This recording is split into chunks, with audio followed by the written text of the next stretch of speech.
बिस्मिल्लाहिर्रहमानिर्रहीम, अस्सलाम वालेकुम नाज़रीन, आप देख रहे हैं द लास्ट स्टार। मैं हूं यासिर रशीद और स्टूडियो मेरे साथ मौजूद हैं सीनियर सहाफ़ी राना मोहम्मद अजीम साहब। नाज़रीन, पाकिस्तानी सियासत में अगर गुज़श्ता 2 रोज़ देखे जाएं तो एक दूसरे पर हमलों की बरसात हो रही थी। वो तंज के नश्तर बरसाए जा रहे थे, एक दूसरे को तनकीद का निशाना बनाया जा रहा था। पहले अलकाबात से नवाजा गया, फिर धमकियों पर उतरे, और आज की सूरत हाल ये कि पार्लियामेंट लॉजेस के अंदर पुलिस आई और पुलिस ने अंसारुल इस्लाम के कारकुनों को गिरफ्तार करने की कोशिश की। इस दौरान हाथापाई हुई, गिरफ्तारियां भी अमल में आई और उसके बाद कशीदगी में इजाफा हो गया। अपोजिशन ने यह क्लेम किया कि मौलाना फजलुर रहमान बशमूल उनमें, उन्होंने ये कहा कि हमारे MNAs को गिरफ्तार करने की कोशिश की गई, इसलिए उनके तहफ़्फ़ुज़ के लिए हम यहां पर इकट्ठे हुए। ख्वाजा आसिफ ने यह कहा कि आज पार्लियामेंट लॉजेस पे जो हमला किया गया है यह पार्लियामेंट पर हमले के मुतरादिफ है। हुकूमत को अपनी हार के वाज़े असरात नजर आना शुरू हो चुके हैं और ये उनकी हार की इब्तदा का इस वक्त मंजरनामा आपके सामने है। और उसके बाद मौलाना फजलुर रहमान भी तैश में आए। मौलाना फजलुर रहमान ने प्रेस कॉन्फ्रेंस करते हुए मुल्क भर में अपने कारकुनों को हिदायत जारी की कि सड़कों पर निकलें, सड़कें ब्लॉक कर दें और तमाम पहिया जाम हड़ताल कर दें, और इसके साथ साथ कशीदगी में मजीद इजाफे का इशारा हो गया। अब पाकिस्तान की सियासत के अंदर ये कशीदगी जो बढ़ रही है ये किस नहज तक ले जाएगी, ये एक बुनियादी सवाल है। वो सवाल जो पिछले काफी दिनों से गर्दिश कर रहा था, वो बातें जो काफी दिनों से गर्दिश कर रही थी कि हालात उस नहज तक ना पहुंच जाएं कि किसी के हाथ भी कुछ ना आए। राना साहब की तरफ बढ़ते हैं। राना साहब, पाकिस्तान सियासत में ये तलखी जो इस वक्त पैदा हो चुकी है, कशीदगी के इशारे मिल रहे हैं, किस तरफ आपको माहौल जाता दिखाई दे रहा है?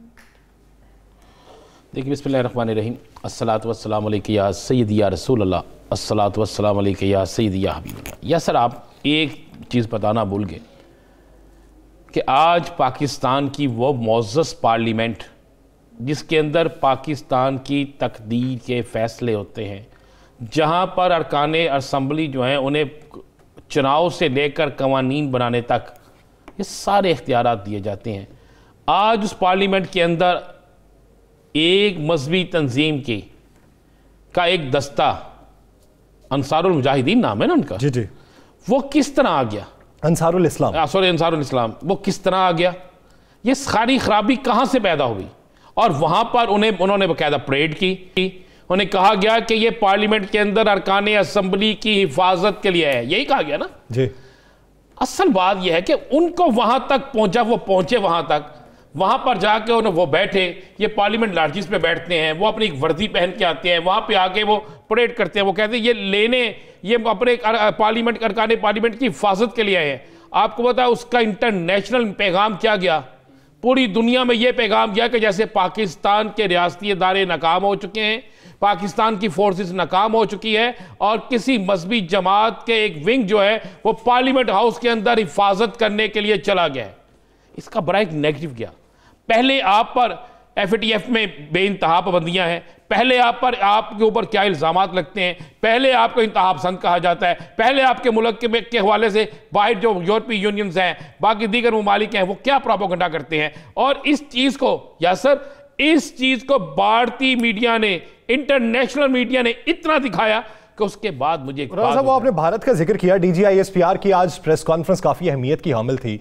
कल तैयारा गिरने की एक इत्तला थी मियां चन्नू में, उन्होंने, अब इस पे तो हमें सिक्योरिटी खदशात भी हैं। आप ये देखिए कि वो तैयारा जो गिरा है वो भारतीय तैयारा था। उन्होंने कहा कि वो जब हुदूद में दाखिल हुआ, हमने मॉनिटर किया और फिर उसे मार गिराया तो वो भारतीय तैयारा निकला। सिक्योरिटी खदशात भी हमारे पैदा हो चुके हैं, सिक्योरिटी सूरत हाल पर भी हमें नजर रखनी है। ऐसे में सियासत के अंदर इंतशार होगा तो फिर मुल्क की मजबूरी सूरत हाल कैसी हो जाएगी? इस पे तो भारत को फायदा हो गया ना। पाकिस्तान के अंदर जब भी आप देखें सियासी या मजहबी इंतशार पैदा होता है तो आपकी सरहद गर्म हो जाती है, भारत की तरफ से हमले शुरू हो जाते हैं, भारत की तरफ से छेड़छाड़ शुरू हो जाती है। तो ये सारा कुछ भी तो इसी चीज़ का नतीजा है कि एक तरफ उन्होंने आपकी हुकूमत को, आपके इदारे को गैर मुस्तहकम करने की कोशिश की, दूसरी तरफ भारत जो है उसके वो ड्रोन हो या उसको वो त्यारा हो पाकिस्तानी हदूद में किस तरह आ गया। क्या वो भूल गए थे कि वो चलाने वाला अंधा था, उसको कंट्रोल करने वाले पागल थे? वो एक प्लानिंग के तहत आया। और आफरीन ने हमारे, मैं सलूट करता हूँ पाकिस्तान के इदारों पे और पाकिस्तान के फ़ौज पे, पाकिस्तान के फ़ज़ाइया पे, कि जिन्होंने उसको मार गिराया और गिर के तबाह हो गया। अब ये वाली बात है कि इस वक्त में ऐसा क्यों हो रहा है? जब हम पूरी दुनिया के सामने खड़े हो जाते हैं, जब हम कहते हैं कि हम अपनी आज़ाद हार जो पॉलिसी लेके आ रहे हैं, तो उस वक्त हम हमारे खिलाफ जो जो कुव्वत है वो तारक हो जाती है। या सर, आज सोचने वाली बात यह है, मुझे अफसोस हो रहा है, मुझे इस पर भी बड़ा अफसोस है जो पार्लियामेंट हाउस के अंदर पुलिस गई, बिल्कुल अफसोस है।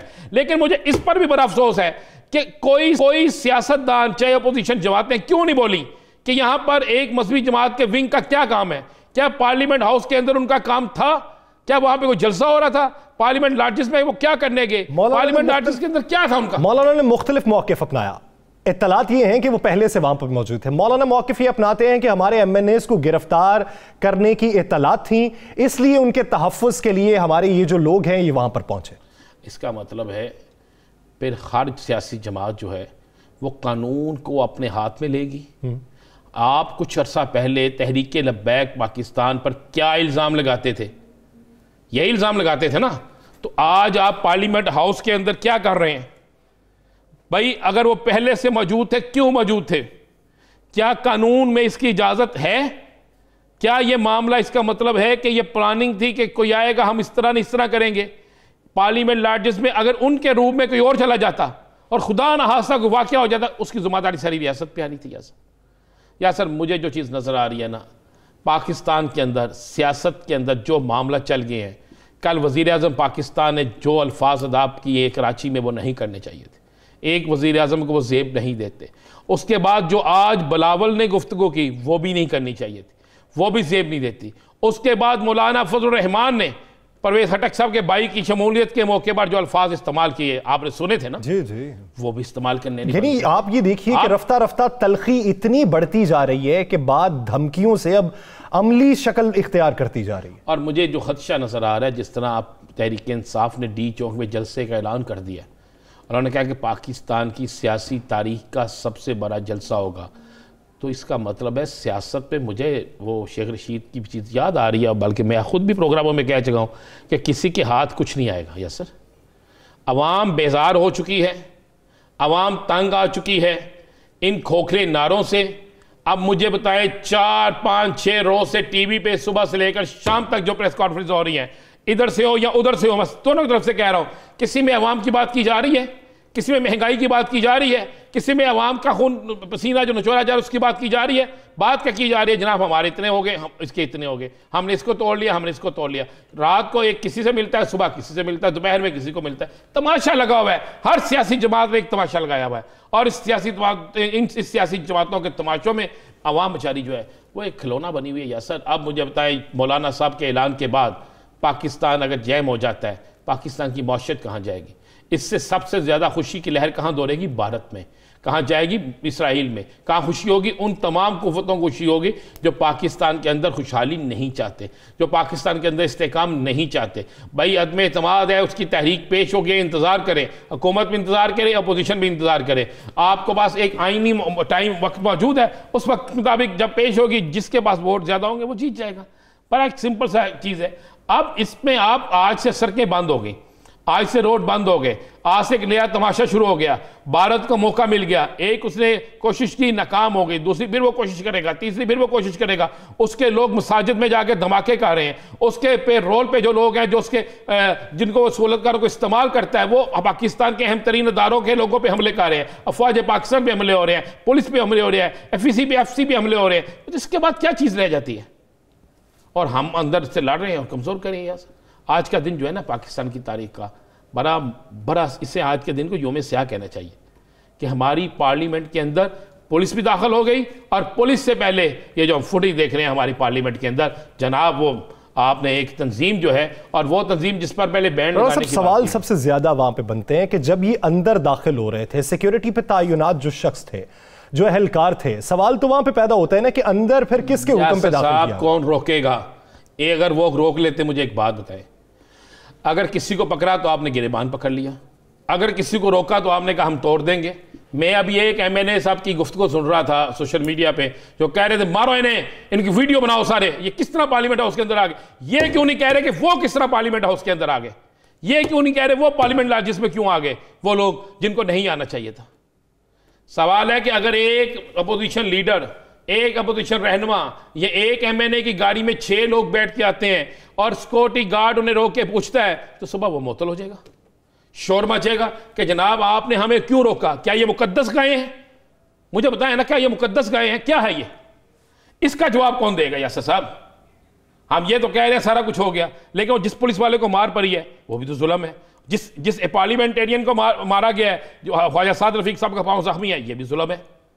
भाई बात दोनों तरफ से है। पहले आगाज कहां से हुआ, वो लोग किस तरह अंदर आए? अगर उनको बचाने के लिए, अगर मौलाना साहब बकौल आपके मौलाना साहब का मौक़िफ़ है कि हमने पहले से बुलाया हुआ था, हमें खदशा था कि हमारे अरकान असम्बली को, यासर याद करें मैंने ये खबर 9 दिन पहले ब्रेक की थी, हमारे ही चैनल पे ब्रेक हुई थी, मेरा ही बीपर हुआ था कि जनाब मौलाना साहब ने वहां पे अपना मजहबी विंग जो है उसको बुला लिया है, उनके जुमे लगा दिया गया है। बिल्कुल लगाते आप, उनको रखते पार्लियामेंट लाठी से बाहर, वो वहां पे जो मर्जी करते। तो राणा साहब बाहर भी तो सवाल पैदा होता है ना, जब एक तरफ हुकूमत भी ये कहे डी चौक पे हम अपने कारकुनान बुलाएंगे, आप अपने बुलाओ हम अपने बुलाएंगे, ये तो फिर खाना जंगी की तरफ हम चले जाएंगे। बिल्कुल चले गए, जा नहीं रहे, चले गए हैं।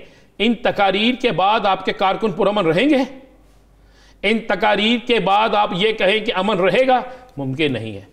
क्या ये दुनिया की किसी पार्लियामेंट के अंदर बड़े बड़े झगड़े होते हैं? क्या ये गुफ्तगू, ये अल्फाज इस्तेमाल होते हैं? जहां पे हमारी सिक्योरिटी सूरत हाल पे इस वक्त खदशात हैं, हमारी अफवाज पाकिस्तान जो हैं वो सिक्योरिटी सूरत हाल को बेहतर कर रही हैं, उसी दौरान स्टैब्लिशमेंट के ऊपर भी आप बातें किए जा रहे हैं। DGI-SPR ने दो टोक मौक़िफ़ अपनाया। उन्होंने कहा है कि अगर हमारा कोई किरदार है तो आप सबूत सामने लेके आए। उनका यह भी कहना था सियासत से हमारा कोई ताल्लुक नहीं है। मैं पहले भी कह चुका हूं और अब भी कहता हूं कि इस तरह की कयास आराइयां ना की जाए।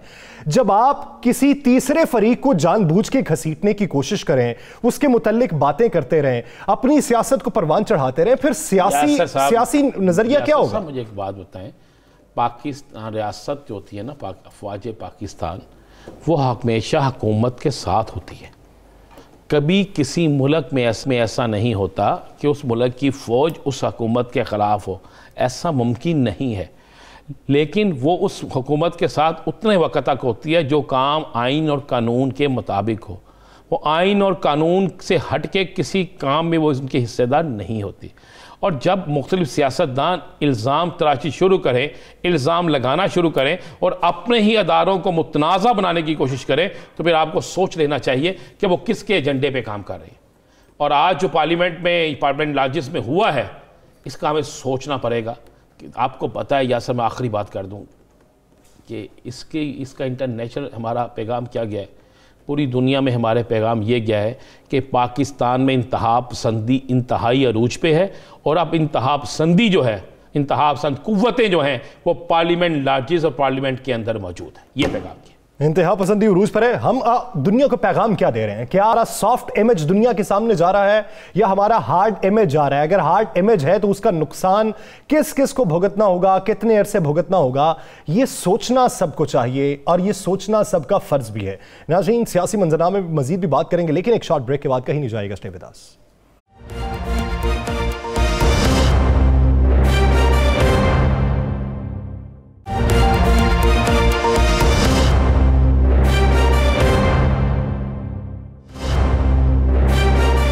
ब्रेक के बाद खुशामदीद। नाज़रीन, पाकिस्तान का सियासी मंजरनामा, पाकिस्तान की सियासत में रोज़ बरोज़ बढ़ती तलखी, ये तलखी कब कम होगी, किस तरीके से कम होगी, उसके लिए किरदार किसको अदा करना पड़ेगा? और तलखी अगर ऐसी ही बढ़ती रही तो फिर सियासी मंजरनामा क्या होगा, फिर किसके हाथ के हाथ क्या आएगा? ये एक बुनियादी मौजू है और इसका जवाब तलाश करने की ज़रूरत है। इसी का जवाब तलाश करते हैं, पाकिस्तान के सियासी मंजरनामे पर डिटेल बात करते हैं। ज्वाइन किया है सूबाई वज़ीर जेल खानाजात फ़याज़ुल हसन चौहान साहब ने। चौहान साहब, बहुत मशकूर हैं आपके वक्त के। चौहान साहब, बहुत सी बातें हुई, बहुत से धड़े बने, एक दूसरों को मनाने की कोशिश की गई, सारी बातें एक तरफ। आज की सूरत हाल आप देखें, तहरीक अदम एतमाद का शोर उठा, एक दूसरे को धमकियां भी दी गई, लेकिन आज की अमली शक्ल, पार्लियामेंट लॉजिस के अंदर और बाहर की सूरत हाल, और फिर मौलाना फजलुर रहमान का कारकुनों को पैगाम, आने वाले दिनों में सियासी तौर पर तलखी किस हद तक बढ़ती देख रहे हैं? देखिए, आज से 2 दिन पहले पूरी दुनिया ने देखा कि आसिफ जरदारी और छोटू जरदारी की शह पर वो दिहाड़ीदार जो 30-30 हज़ार के ऊपर इन्होंने 2000 से ज़ायद सिंध से और लड़काने से बंदे बुक किए थे, जो वजीराबाद में बैठ के भंग पीते हुए रंगे हाथों पकड़े भी गए, उनकी वीडियोस भी चल रही हैं। वो जब आपके इस्लामाबाद पहुंचे तो उन्होंने जनरल ज़ियाउल हक शहीद की कब्र पे खड़े होके जो हरकत की, वो पाकिस्तान की हिस्ट्री में, कि दुनिया की हिस्ट्री में पॉलिटिकली कभी कहीं नजर नहीं आई कि कोई सियासी कारकुन इस तरह किसी मुखालिफ की बाप, दादा या बुजुर्ग या पार्टी लीडर की कब्र पे जाके इस अंदाज से जना गैर इंसानी और हैवानी। आसिफ जरदारी और छोटी जरदारी की मर्जी और मंशा से बगैर हुई है। उसके बाद अगला एपिसोड आपने आज देखा, आइन के अंदर लिखा हुआ है कि प्राइवेट जत्थे बनाना रियासत से बगावत है। आइन के अंदर लिखा हुआ है। आज जनाब वो प्राइवेट जत्थे लाए, पूरा वहां पे जनाब एक्सरसाइज और रिहर्सल जनाब डी चौक के करीब दिखाई सारे टीवी चैनल्स ने। 4 घंटे इस्लामाबाद इंतजामिया डायलॉग करती रही कि आप गैर कानूनी, गैर इखलाकी और गैर आईनी हरकत कर रहे हैं, आप यहां से चले जाएं। उसके बाद इनके एमएनएज अपनी एमएनए शिप की छतरी तले उनको पार्लियामेंट लॉजेस के अंदर ले गए और वहां जाके फिर जिस अंदाज से जो हुआ वो सारा आपके सामने है। वो क्यों हुआ? हुआ ये कि आज से 3 दिन पहले जेयूआई के एक एमएनए ने ओपनली एतमाद का हिस्सा नहीं बनूंगा जो अमेरिकन सीआईए की स्पॉन्सर की हुई होगी। मैं किसी ऐसी तहरीक अदम एतमाद का हिस्सा नहीं बनूंगा जो इंडियन रॉ, इसराइली मोसाद और बरतानवी MI6 की स्पॉन्सर्ड करदा होगी। मैं जो है इस तहरीक अदम एतमाद में वोट नहीं दूंगा। इसके बाद मौलवी फजल रहमान को पिस्सू पड़ गए, जेयूआई फजल रहमान को पिस्सू पड़ गए। इन्होंने एक तरफ अपने एमएनएस को डराने के लिए, धमकाने के लिए, अंडर प्रेशर करने के लिए आज ये प्राइवेट जत्थे लेकर आए। दूसरी तरफ जो वहां पर हमारी माएं, बहनें, बेटियां एमएनए वहां पे मौजूद थीं और हमारे बाकी एमएनए, उनको अंडर प्रेशर करने के लिए और थ्रेट लगाने के लिए ये हरकत की। और उसके बाद फिर आपने सारी पिक्चर देख ली। इसकी जितनी मजम्मत की जाए कम है। क्यों? कि अब फजलुर रहमान को नजर आ गया है कि तहरीक अदम एतमाद पूरी तरह नाकाम हो रही है, पूरी तरह। इनके अपने बंदे जो है वो टूट टूट के जो है वो दूसरी तरफ जा रहे हैं। इन हालात के अंदर ये इस किस्म की हरकतें। फयाजुल हसन चौहान साहब, आपकी तफसील से बात सुनी, आपने बड़ी अच्छी बात की कि प्राइवेट मिलिशिया बनाना, ऐसी फोर्सेस बनाना आइन में मना है, ममनू करार दिया गया है, इन पर पाबंदी लगती है। आपकी हुकूमत ने इन पर पाबंदी लगाने का मरासला जारी किया, तो ऐसी रास्ते में कौन सी रुकावट आ गई, ऐसी कौन सी सियासी मजबूरी आ गई कि आपने आज के दिन तक इन पर पाबंदी नहीं लगा सके? नहीं राना साहब, ये कानून आइन के अंदर लिखा हुआ है कि पाकिस्तान के अंदर प्राइवेट मिलिशिया, प्राइवेट जत्थे नहीं बना सकते। हमने नहीं, ये हमारी हुकूमत ने नहीं ये नोटिस जारी किया, ना कोई ऑर्डिनेंस जारी किया है, ना ही हमारी हुकूमत के अंदर कोई असेंबली के अंदर कानून पास हुआ है। ये आइन के अंदर पहले से लिखा हुआ है। जी, मैं अगर इसकी इजाजत दे दें तो हर सुने अगर इसकी इजाजत दे दें, हर एमएनए सुने ना, हर एमएनए, हर एमपीए, हर वडेरा, हर जागीरदार, हर सरमायादार, हर सनतकार, वो जनाब 50-50, 100-100 की जनाब अपनी मर्जी की मलेशिया अब यूनिफॉर्म बना के, ठीक है जी, वो अपनी यूनिफॉर्म बना के, टोपियां पहना के, बूट पहना के, हाथ में डंडे और गन्ने दे के अगर लेके फिरना शुरू हो जाए, ये तो बनाना रियासत बन जाएगी। तो जनाबे वाला इसकी इजाजत नहीं थी, लेकिन ये इंटेंशनली ये माहौल गर्म किया गया है क्योंकि इनको शिकस्त नजर आ रही है। इनके अपने एमएनए इनको टूटते हुए नजर आ रहे हैं। इनके अपने गैरतमंद और खुददार जो रियल मैनर में आलमे दीन है, वो इनके मुंह पे तमाचा मार रहे हैं कि तुम अमरीकी और तुम इसराइली और इंडियन जनाब लॉबी का जनाब अहलकार बन के ये सारा कुछ कर रहे हो। वो लोग कह रहे हैं, हम नहीं कह रहे, इनके अपने एमएनएस कह रहे हैं। उससे डरने के लिए, उससे बचने के लिए और अपने बकिया जो एमएनए थे उनको अंडर प्रेशर करने के लिए ये हरकत की गई। चौहान साहब, राना साहब जो बात कर रहे हैं, एक वक्त ऐसा आया था कि जब अंसारुल इस्लाम को कलअदम करार दिए जाने का मुरासला जारी किया गया था, उस पर अमल दरामद होना था। बात यह है कि उस पर अमल दरामद फिर क्यों ना कर सके? तब आपने जिसे पहले कलअदम करार दिया था उससे भी मुज़ाकरात करके बहाल कर दिया गया। सियासी मजबूरियां या मुआशी मजबूरियां होती हैं कि जिसकी वजह से तब पाबंदियां नहीं लगाई जा सकती। यासिर साहब, ये हमारी जिम्मेदारी नहीं है, ये पाकिस्तान की जुडिशरी की भी जिम्मेदारी है। वो इस किस्म की गुंडागर्दी और बदमाशी जो पाकिस्तान की रियासत को बुनियादों को तबाह करने के लिए हो, उसके ऊपर आज खुद नोटिस लें और उसके ऊपर एक्शन लें। फैजुल हसन चौहान साहब, ज़रा सियासत पे बात कर लेते हैं। आज वज़ीर आज़म लाहौर में थे, तकरीबन मीडिया पे चलता रहा कि वज़ीर आला पंजाब को तब्दील करने का फ़ैसला हो चुका है, अदम एतमाद की तहरीक के बाद फैसला किया जाएगा और चंद लोगों पर मुश्तमिल कोई कमेटी बन गई है जो इस तमाम मामलात को देखेगी। इसमें कितनी हकीकत है? एब्सोल्युटली झूठ। ओके, वज़ीर आला पंजाब तब्दील बिल्कुल नहीं हो रहे। ला, उस्मान बुज़दार साहब हैं, उस्मान बुज़दार साहब रहेंगे और बहुत अच्छा काम कर रहे हैं। यही आज हमारी उस मीटिंग का कंक्लूजन था। वज़ीर आज़म साहब ने सबसे पहले इंतहाई अपने जो करीबी साथी थे मिनिस्टर्स के, जो उनके पुराने 15 साल 20 साल पुराने, स्पेशल पहले उनकी आधे घंटे की मीटिंग की जिसमें मैं खुद शामिल था। उसमें क्लियर कट ये मैसेज दिया गया है कि उस्मान बुज़दार साहब हैं और मौजूद रहेंगे और वो बड़ा अच्छा काम कर रहे हैं। तो आप ये समझते हैं कि तरीन ग्रुप के 2, 4, 5 मेंबरान की ये सोच हो सकती है कि माइनस बुज़दार पे बात होगी, सबकी सोच ऐसी नहीं है? भाईजान, सारे के सारे वज़ीर आज़म पाकिस्तान इमरान खान साहब की क़ियादत में मुत्तहिद और मुत्तफ़िक है। वज़ीर आज़म इमरान खान साहब का एतमाद कायम है, उनका जो एतमाद है उसके ऊपर वो सारे के सारा को भरोसा है। चौहान साहब बसा एहतराम, वो जब भी प्रेस कॉन्फ्रेंस करते हैं या गुफ्तगू करते हैं वो ये नहीं कहते हतमी फैसला खान साहब का होगा, वो कहते हैं हतमी फैसला जहांगीर खान तरीन साहब का होगा। जहांगीर तरीन साहब का भी जो है वो फैसला इमरान खान साहब का फैसला है, वो भी इमरान खान साहब के साथ ही होंगे। बात यह है, मैं अक्सर कहता हूं कि इंसान हमेशा अपनी तदबीर पे भरोसा करता है, लेकिन अक्सर जो है वो तकदीर गालिब आती है। तदबीर के मुकाबले में तकदीर जो है वो बड़ी मजबूत होती है। तो जो अच्छी तकदीर लेके आया हो उसका कोई कुछ नहीं बिगाड़ सकता। बात तकदीरों की है, बात किस्मत की है। अब आप देखें ना, पिछले 15 दिनों के अंदर क्या क्या अप्स एंड डाउन नहीं आए। तरीन ग्रुप, अलीम ग्रुप, चौधरी परवेज लाई साहब, जनाब पहले शहबाज शरीफ साहब चौधरी परवेज लाई साहब के पास, फिर आसिफ जरदारी साहब, अब चौधरी शुजात साहब जा रहे हैं, उनके पीछे हासिल वसूल कुछ भी नहीं निकल रहा। क्यों? कि किस्मतों की बात है। ठीक है ना जी। उस्मान बुज़दार साहब की किस्मत अच्छी है, उनकी किस्मत अच्छी है। हाँ, फैजुल हसन चौहान साहब, आज पार्लिमानी पार्टी का इजलास था।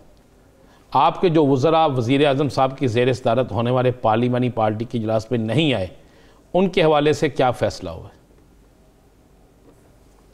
भाईजान, सब ठीक हो जाएगा, सब ठीक हो जाएगा। सबसे पहले तो ये तहरीक अदम एतमाद बुरे तरीके से नाकाम होगी ना, तभी तो इनके चेहरे उजड़े हुए हैं। मैंने शुरू में कह दिया था, दोबारा दोहरा दूं। इंशाल्लाह देखिएगा, तहरीक अदम एतमाद की रात को जिस दिन वोटिंग होगी, आपके जनाब शहबाज शरीफ साहब हाथ में सियासी हारमोनियम लेके गुनगुनाएंगे, अखी सुरमा पाके कन्नी मुंदरा लाके मैं जाना जोगी दे नाल। और जनाब आपके मौलवी फजल रहमान साहब कहेंगे, जो दर्द मिला अपनों से मिला, गैरों से शिकायत कौन करे। और आसिफ जरदारी साहब, मेरे दिल के टुकड़े 1000 हुए, कोई यहां गिरा कोई वहां गिरा। और छोटू जरदारी, उसकी कांपे टांग रही होंगी। यानी आप ये समझते हैं कि इमरान खान की क़यादत में तमाम पाकिस्तान तहरीक इंसाफ के अराकीन मुत्तहिद हैं, अपोजिशन की तहरीक से कुछ नहीं निकलेगा। बहुत शुक्रिया फयाजुल हसन चौहान साहब इस हवाले से अपना वक्त देने के लिए। नाज़रीन, सियासी मंजराम में भी मजीद भी बात करेंगे, लेकिन एक शॉर्ट ब्रेक के बाद कहीं नहीं जाएगा। Stay with us.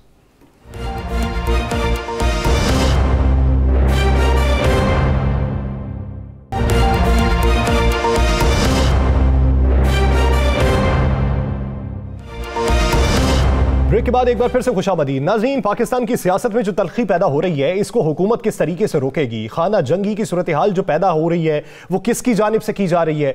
और ये खाना जंगी की अगर सूरत हाल पैदा हो गई तो पाकिस्तानी सियासत, पाकिस्तानी मईशत पर इसके किस तरह के असरात पड़ेंगे? बैनुल अक़वामी सतह पर मैसेज किस तरीके से जाएगा? हम मुत्तहिद होकर दुनिया को क्या पैगाम देंगे या इंतशार फैला के दुनिया को क्या बताना चाहते हैं? इसी बारे में बात करने के लिए वज़ीर मुमलिकत बराए इत्तलात और नशरियात फ़ारूक हबीब साहब ने हमें, जो फ़ारूक साहब बहुत मशकूर हैं आपके वक्त के। फ़ारूक साहब, बिला ताख़ीर कि मैं आपके सामने सियासी मंजरनामा वज़ा करूं, आप भी बखूबी वाकफियत रखते हैं। आज के दिन पार्लियामेंट लॉजिस के ऊपर जो सूरत हाल पैदा हुई, उसके बाद मौलाना फजलुर रहमान का ऐलान, अपोजिशन के आप पे इल्ज़ामात, इसके बाद इल्ज़ामात एक तरफ, आइंदा का मंजरनामा क्या देखते हैं? देखें, मैं समझता हूं कि जो आइन का आर्टिकल 256 है बड़ा वाजे है कि आप कोई प्राइवेट मलेशिया नहीं बना सकते, आपको प्राइवेट आर्मी नहीं बना सकते। इलेक्शन एक्ट 2017 इस हवाले से बड़ा वाजे है कि किसी भी सियासी जमात को कोई मुसल्ला दस्ता बनाने की इजाज़त नहीं है, लठ बरदार डंडा बरदार फोर्स बनाने की इजाज़त नहीं है।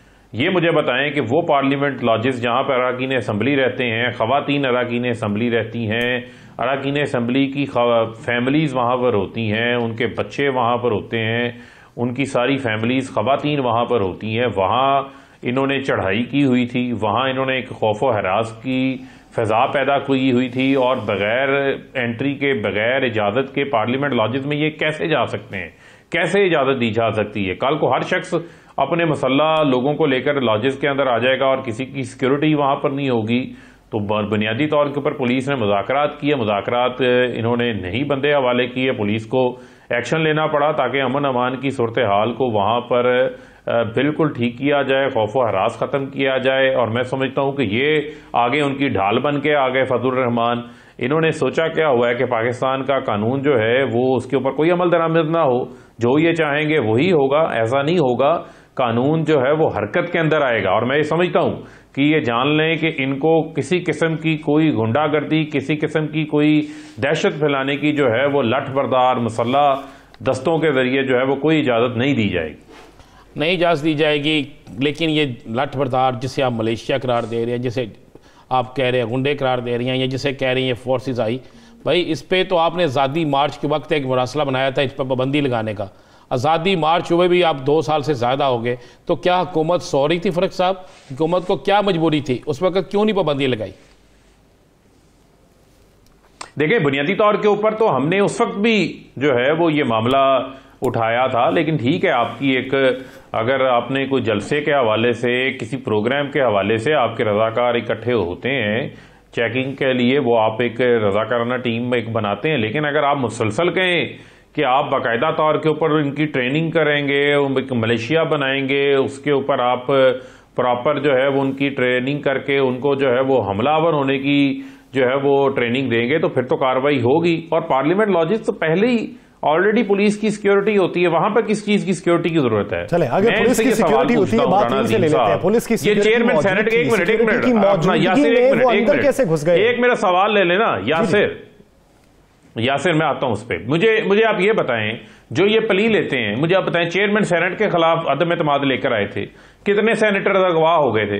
इससे पहले वजीर आजम के खिलाफ जो है वो इन्होंने नो कॉन्फिडेंस वाला मामला था, वजीर आजम के खिलाफ अदम एतमाद जो वोट ऑफ कॉन्फिडेंस लिया था, उस वक्त इनके कितने लोगों को उठा लिया था? इससे पहले हफीज शेख का इलेक्शन हुआ, कितने लोगों को उठा लिया? उससे कबल जो है वो बिल्स का मामला था, जॉइंट सेशन होते रहे, हुकूमत ने कितने लोगों को अगवा कर लिया था? अब इनको शिकस्त नजर आ रही है तो इन्होंने अगवा का ड्रामा रचाना शुरू कर दिया है, इन्होंने रोना धोना शुरू कर दिया है। मैं इनको ये बताना चाहता हूं कि बड़ा अच्छा किया इन्होंने, ये नो कॉन्फिडेंस मूव जो लेकर आए हैं। अब ये फंस गए हैं, इनको शिकस्त नजर आ रही है। कभी अगवाओं के पीछे छुपते हैं, बंदे इनसे पूरे नहीं हो रहे, कभी ये छुपते हैं कि इन्होंने जनाब हमारे लोगों को जो है वो डरा धमका रहे हैं, जो ये पैसा चला रहे हैं, जो ये काम कर रहे हैं वो किसी से ढका छुपा है, जो ये लोगों को लालच दे रहे हैं वो किसी से ढका छुपा है। क्या बात करते हैं ये लोग? तो आप क्यों नहीं नाम बताते? जिन 3 अरकान असम्बली को ऑफर दी गई है उनके नाम क्यों नहीं बताते? पूरी दुनिया जानना चाहती है, आप भी आते हैं ऐलान करके चले जाते हैं। बात ये है, बताएंगे, बहुत अच्छी बात है। उन्होंने तो हमें आके कन्वे किया कि ये माहौल है, लूट मार का पैसा जो है उनकी बोरियां खोल दी गई हैं, बोरियों के मुंह खोल दिए गए हैं, लोगों के जमीरों के सौदे किए जा रहे हैं। और आपने देखा ये सौदे होते नहीं रहे। सेनेट के इलेक्शन के अंदर वोट खरीद लिए जाते थे, राणा अजीम साहब, आपने वो वीडियोस नहीं देखी लोगों की पैसे उठाते हुए? पैसे की हवस किस तरह भरी हुई है लोगों के अंदर, ये किसी से ढकी छुपी बात है। लेकिन मैं सलाम पेश करता हूं उन लोगों को जिन्होंने पैसे नहीं लिए, उन्होंने अपनी पार्टी को इंटीमेट किया।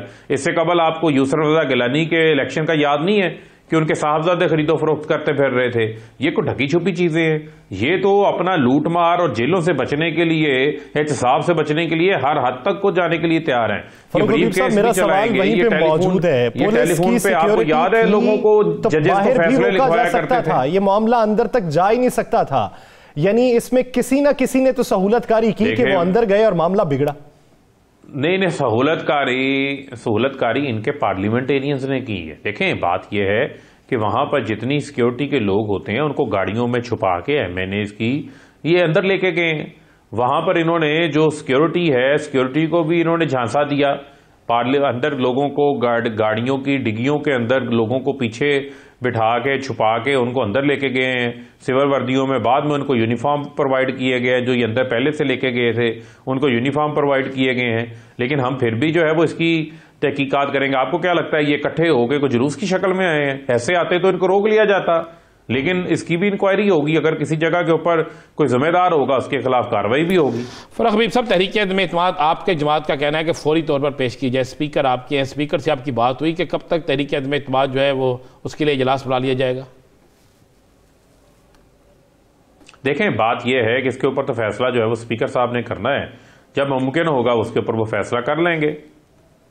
नहीं, आपके स्पीकर है, इजलास भी हो रहे हैं, जब आप जल्दी चाहते हैं तो कोई बात हुई आपके इस मामले में? मुतवक्को क्या है, 23 मार्च से पहले, 23 मार्च के बाद? चलिए ये बता दें, 23 मार्च से पहले या बाद? बहुत जल्द जो है वो इसके ऊपर भी फैसला होगा। ये भी फैसला आपके सामने आ कि जल्द से जल्द जो है इस मामले को निपटा दिया जाए। फरूख हबीब साहब, अपोजिशन ये एतराज़ कर रही है कि आप लोग अपने मुनहरिफ अराकीन पर दबाव डाल रहे हैं और उसके लिए मुख्तलिफ हथकंडे इस्तेमाल कर रहे हैं कि दबाव डाल के उन्हें अपने साथ जोड़े रखा जा सके। देखें, अराकीन हमारे हैं, इनको किस चीज की फिक्र है? इनकी कौन सी जीजदारियां उनके साथ? पहले आप ये बता देना मुझे, इनको किस चीज की फिक्र है? ओ भाई, हमारे टिकट्स के ऊपर मुंतखब होकर आए हैं, हमारे अराकीन है, हम उनके साथ एंगेज करेंगे, उनके साथ राब्ता रखेंगे जिस तरीके से ये राब्ते करते हैं। हम किस चीज का प्रेशर डाल सकते हैं? एक ही प्रेशर है, नहीं, वो प्रेशर नहीं मानेंगे तो ट्रांसपोर्ट उनकी बंद हो जाएगी, उनके पेट्रोल पंप सील हो जाएंगे, पार्टी के पाबंद हैं।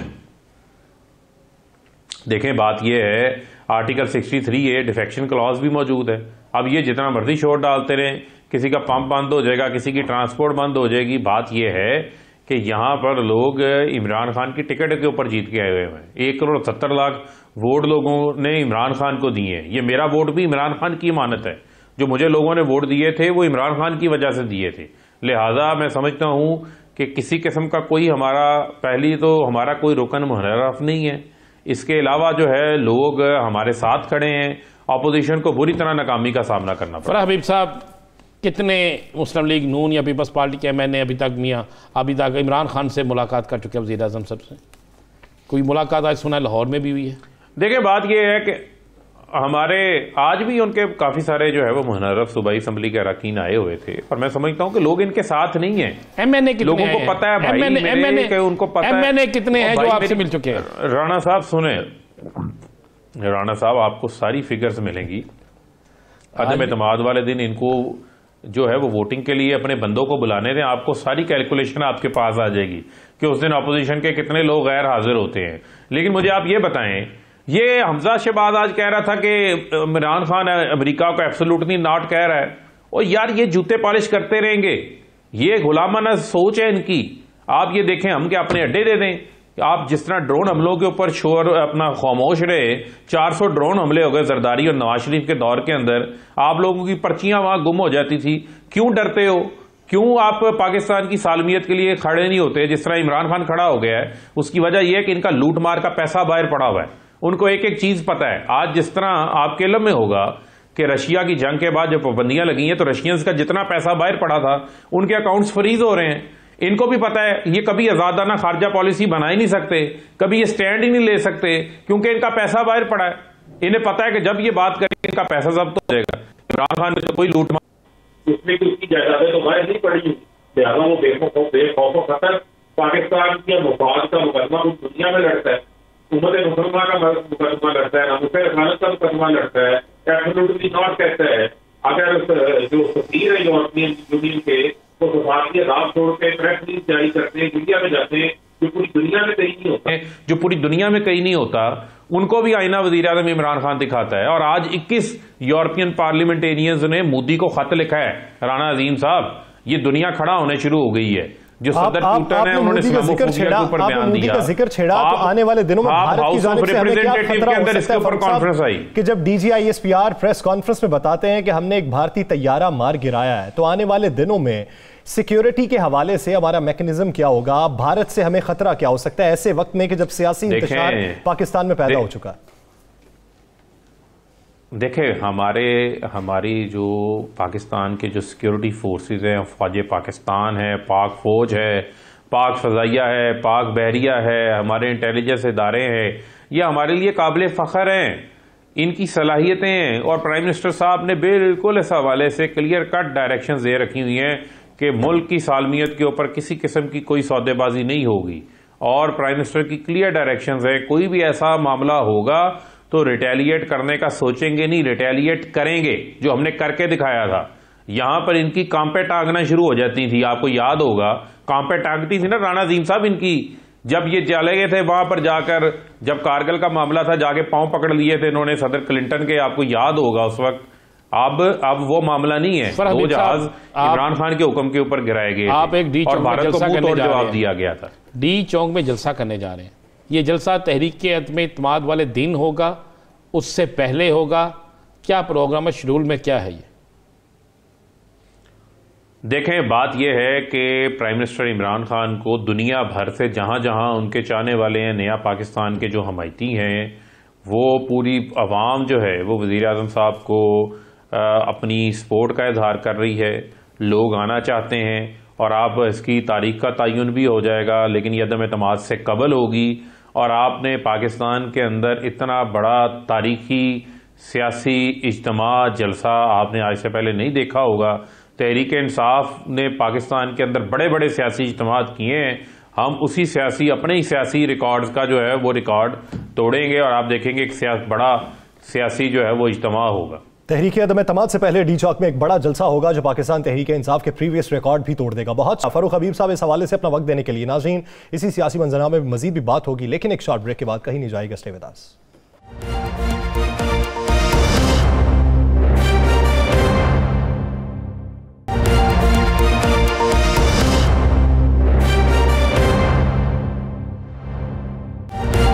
नाज़रीन, आज की सूरत हाल के बाद जो सियासी इंतशार पैदा हुआ, कशीदगी बढ़ने के जो असरात सामने आने लगे, दोनों तरफ से एक ही मौक़िफ़ अपनाया गया। अपोजिशन को देखें तो अपोजिशन ये समझती है कि हुकूमत को घर जाने के इशारे दिखाई दे गए हैं, इसीलिए हुकूमत ने हम पर हमला किया है और हमारे MNAs को गिरफ्तार करने की कोशिश की है।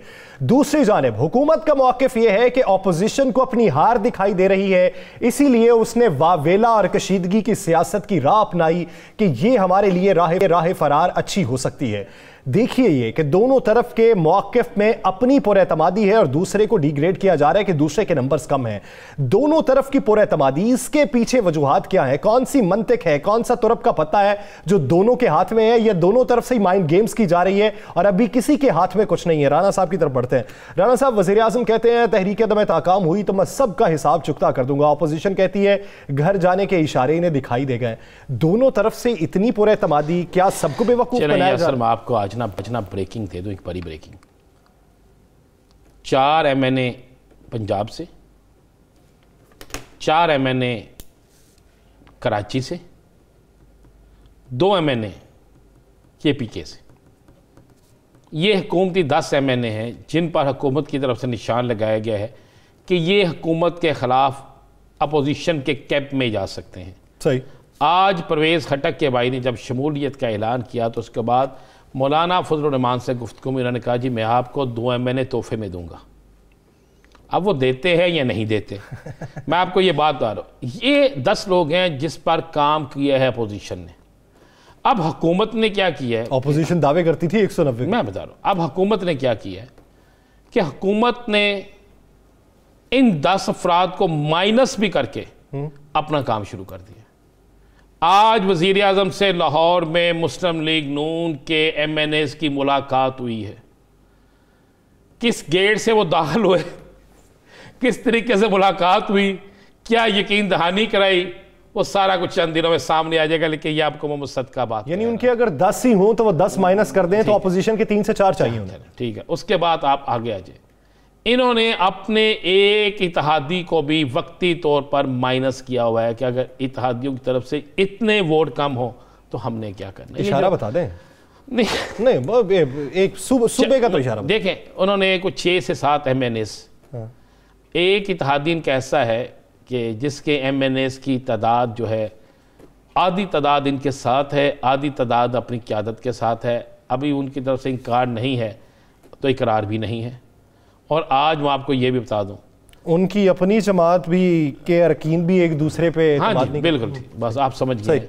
आप भी तो जानबूझ के ना कसौटी खेलते हैं ना। बात वजह होनी चाहिए, वाज़ेह होनी चाहिए ताकि पता चले। ये जो है इतने वोट जो हैं, अब गवर्नमेंट, मेरे पास इतला ये है कि गवर्नमेंट जो है वो बड़ी पुरुम्मीद है, अपोजिशन भी पुरुम्मीद है, लेकिन अपोजिशन के साथ वही होने जा रहा है जो सिंध के अंदर सेनेट के इलेक्शन में एक दफ़ा हो गया था पिछले इलेक्शन में। इस दफ़ा तो बाइकाट हुआ ना, एक नशिस्त ज्यादा लेगी थी। बाइकाट के बावजूद भी तो देखें पीटीआई के साथ हाथ तो हुआ है, पीटीआई के साथ बंदे तो उनके गए। मैं आपको कह रहा हूँ कि आने वाले इस पे भी स्टोरी करेंगे हम, आपको जो फैक्ट एंड फिगर दूंगा उसी तरह होगा कि आने वाले दिनों में किस किस सूबे से कितने इनके लोग जो है अदम एतमाद कामयाब हो या नाकाम हो वो कहाँ पे चले जाएंगे, कितने पंछी उड़ के कहाँ चले जाएंगे। या सर ये मामला जो है चला। लेकिन आज मैं आपको एक और बड़ी मजे वाली बात बताऊँ। आज लाहौर में एक बहुत बड़ा जुलूस निकला हुआ था यासर, और वो जुलूस मैंने पहली दफ़ा देखा कि एक नई सियासी जमात हो, वह तहरीक इत्तेहाद थी, और उसके जुलूस में एक नहीं दो नहीं हज़ारों की तादाद में लोग थे। अच्छा, जब उन्होंने उसके बाद उनके चेयरमैन चौधरी औरंगजेब ने जब प्रेस कॉन्फ्रेंस की तो उस प्रेस कॉन्फ्रेंस में उन्होंने एक दावा किया है। उन्होंने दावा ये किया है कि जनाब मेरे पास 7 MNA और 12 MPA हैं। ये उन्होंने खुद कहा है। ये प्रेस क्लब में आज उन्होंने दावा किया कि मेरे पास पाकिस्तान तहरीक इत्तेहाद के चेयरमैन चौधरी औरंगजेब ने यह दावा किया कि 7 MNA और 12 MPA मेरे साथ हैं। अब मैं किस जमात की तरफ जाऊंगा, वो किन की जोली में डालूंगा, किन को दूंगा। अच्छा, मैंने ही सवाल कर दिया कि अगर आपके पास मौजूद हैं, आप एक ठीक है, ये मुझे पता है कि वो एक सियासी जमात भी है, उनकी बड़ी जमात बना ली है उन्होंने, उनका असर और सूख बड़े अहम हलकों में है। आप समझ गए जिनमें अहम हलकों की बात कर रहा हूँ। अहम हलकों में उनका असर और सूख है और उन बड़े ट्राइकॉन भी हैं। तो उन्होंने कहा जी मैं उस पार्टी के साथ नहीं जाऊंगा या उसकी सपोर्ट नहीं करूंगा जो पाकिस्तानी अवाम की तरफ नहीं जाती। उन्होंने बिलावल की भी मुखालफत की, उनके लेक्चर बड़ा लंबा चौड़ा उन्होंने उस पर कहा, उसने तकरीबन सियासी जमातों की। तो आप मुझे बताएं, अगर एक जमात जो तहरीक इत्तेहाद के चेयरमैन कहते हैं मेरे पास 7 MNA 12 हैं, अगर वाकई हैं उनके पास जो नज़र आ रहा है, तो फिर ये किसके पंछी उड़ के किसके पास जा रहे हैं? यहाँ सर वीडियो भी है इस ज़मन में कोई? जी बिल्कुल, उनकी वीडियो उन्होंने ऐलान किया है। वीडियो मुलाहिजा कर लें। जी बिल्कुल, वीडियो मुलाहिजा करते हैं नाज़रीन। देख वीडियो में उनका मौक़िफ़ क्या है, वो दावा क्या करते हैं, फिर गुफ्तगू को उसी तरीके से आगे बढ़ाते हैं। एक पर पाकिस्तानी परचम के नीचे इकट्ठी हो जाए इंशाल्लाह, और हम वापस उसी स्लोगन पर चले जाएं कि पाकिस्तान का मतलब क्या, हम इस नजरिए पर अपनी कौम को वापस लेकर जाना चाहते हैं इंशाल्लाह। राणा साहब, ठीक है दावे सबके हो सकते हैं, इसमें ऐसा बड़ा दावा क्या है? यानी इसके पीछे अगर वो 7 MNAs का दावा करते हैं, वो किसके MNAs? असल बात ये देखने वाली है। क्या अपोजिशन कहती है, मौलाना साहब कहते हैं हमारे पास वोट ज्यादा है, पीपल्स पार्टी कहती है हमारे पास ज्यादा है, नून लीग कहती है हमने 21-22 लोग ने हमसे टिकटें मांग रहे हैं, वो कहते हैं हमारे पास ज्यादा है। अब मुझे बताएं, एक सियासी जमात जो है वो, एक और नई सियासी जमात वो कहती है हमारे पास भी है। फिर किसके पंछी उड़ के कहां जा रहे हैं? मेरे पास जो इतलात है, जो दावा हुकूमत कर रही है, इस वक्त तक हुकूमत का पलड़ा बारी है, आज तक, आज के दिन तक। लेकिन ये कशीदगी बढ़ गई, ये कशीदगी बढ़ गई। अच्छा मुझे ये बताएं, ये जो आज कशीदगी हुई है, इसका फायदा होगा किसको? हुकूमत को, गवर्नमेंट को होगा। मैं आपको एक टेक्निकल सी सिंपल सी बात बता दूं। पाकिस्तान के अंदर अहम हलके और इंटरनेशनल अहम हलके, किसी सूरत में भी किसी मुल्क के अंदर ऐसी जमात की हुक्मरानी नहीं चाहते जिस पर वो कह सकें कि इनका मजहबी एक लेबल लगा हो, तो उसको नहीं चाहते। नहीं छोड़िए, आप JUIFA को साइड पे कर दें, आप दूसरी जमात नहीं होगा ना। आज तो ये साबित हुआ, जिस तरह कल या परसों जरदारी साहब ने साबित किया, कल भी साबित किया कि सबसे बड़ी मैं ही हूं सब कुछ। आज मौलाना साहब के लोगों के इस एक्ट से, मौलाना साहब की प्रेस कॉन्फ्रेंस से, उस प्रेस कॉन्फ्रेंस में ललकारा जिस तरह, उसके बाद ये जो सामने चीज़ें आई, और ये अगर पार्लियामेंट लार्जेस्ट के बाहर कहीं बात होती है सर, तो फिर कुछ और बात होती। अगर पार्लियामेंट लार्जेस्ट के अंदर, पार्लियामेंट हाउस के अंदर या उसकी हदूद में ये सारा कुछ डिस्कस हो रहा है, तो ये गलत मैसेज गया है, और इस गलत मैसेज का आप कहते हैं हुकूमत को इसका फायदा। वापस आते हैं फिर उसी बात पे कि वो जो पार्टी एक नई सामने आ रही है, उसका मकासद क्या है और वो कहाँ से MNAs लाए जाएंगे? देखिए, मैंने पूछा, उन्होंने कहा हमारे पास है, जब वक्त आएगा हम वक्त पे आके साबित कर देंगे। देखें, अब तो उन्होंने साबित करना है। किस वक्त में साबित करना है? ये किसके जोली में जाके वो फेंकते हैं, ये तो उन्होंने साबित करना है। लेकिन उनका दावा है कि हमारे पास 7 MN 12 MPs हैं, और आज वो जुलूस लेके आए, और जब इमरान खान लाहौर में हो और एक बड़ा जुलूस को लेके आए और उस जुलूस को लाहौर की सड़कों पर लेकर भेजे, तो उसके बाद नजर आता है कि किसी ना किसी की पास कोई चीज़ है, ये है या नहीं है, ये तो वक्त सार। लेकिन अगर आप बड़ी 7 MN है फिर तो हुकूमत को भी जाना चाहिए, फिर तो अपोजिशन। मुझे तो यही लग रहा है कि सारे जाएंगे, मुझे तो यही लग रहा है कि सारे जाएंगे। अब हम असल चीज़ की तरफ मैं आपको बता देता हूँ। एक चीज़ आप मेरी आज नोट कर लीजिएगा, आज के प्रोग्राम की ये चीज़ नोट कर लीजिएगा। अगर अदम एतमाद आती है, अगर अदम एतमाद आती है, मैं एक लफ्ज़ कह रहा हूँ, अदम एतमाद मुलतवी नहीं और वापस नहीं ली जाती या कोई और मामला नहीं आता, एक चीज़ आप इस ज़हन में रखिएगा। आज जो आप DG ISPR की प्रेस कॉन्फ्रेंस देख रहे हैं, आज जो आप मामला देख रहे हैं, अगर ये भारतीय त्यारा जो आपने गिरा दिया है, इसके बाद अगर भारत कोई और ऐसी हरकत करता है और कोई और फ़ज़ाई हदूद की खिलाफ वर्जी करता है और मुल्क के ऐसे हालात हो जाते हैं, तो ऐसे मामलात में फिर अपोजिशन या हुकूमत जो है वो सियासी गेम नहीं खेलती। और आखिर में मैं सब ये बता दूं, इमरान खान का जो जलसा होगा तहरीक इंसाफ का, वो जलसा बेसिकली उन MNs के लिए वार्निंग होगा जिन पर इनको खदशा है कि ये कहीं और जा सकते हैं। आईनी और जमहूरी तरीके से मामलात को सुलझाया जाए। कशीर सियासत खाना जंगी की तरफ मायल होने की जो रविश है वो मुल्क को नुकसान पहुंचाएगी, जो भी हो खुश असलूबी से हो। नाजरीन, प्रोग्राम द लास्ट आवर से मुझे और राना अजीम साहब को दीजिए इजाजत। अपना बहुत सा ख्याल रखिएगा। अल्लाह निगहबान।